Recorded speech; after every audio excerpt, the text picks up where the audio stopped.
Few company owners continue to operate after COVID, such as Puta Mutepa, who runs a food truck in Lusaka and has been doing so for more than 5 years. Despite a 1.3 billion IMF loan with severe terms and the government getting a 6.3 billion restructured credit facility bailout, SME capitalization issues persist for companies such as Puta's. Currently, the debt restructuring has not made any difference to our day-to-day business operations, but I think in the short term, we don't expect it to make any difference. But in the medium to long term, once the government has freed up resources, enabled to pump back into the social services, social sector, I think those resources will eventually make it into businesses such as ours.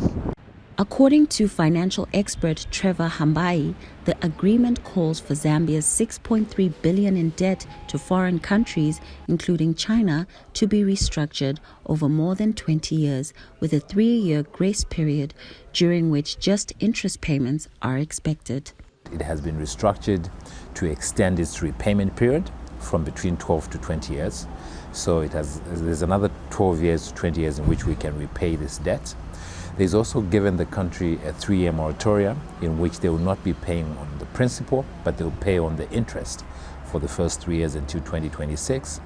And then thirdly is that the interest rate has also been reduced to just 1% from between 3 and 4%. According to local domestic debt management experts, the type of debt held by Zambia has shifted from concessionary bilateral debt to commercial debt, such as Eurobonds, where during the COVID-19 pandemic, Zambia previously lost 40% of its tax returns to principal debt repayments and did not have access to fund local economic development. Commercial banks preferred lending money to government than lending money to small medium enterprises because bonds had a higher rate of return. So basically that suffocated the small medium enterprises such that they couldn't create enough jobs.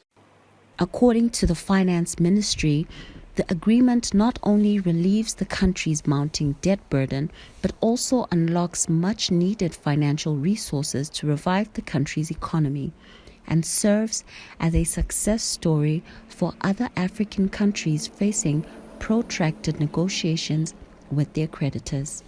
Despite achievements made in restructuring Zambia's debt, there's growing concern about the long-term viability of some of these strategies.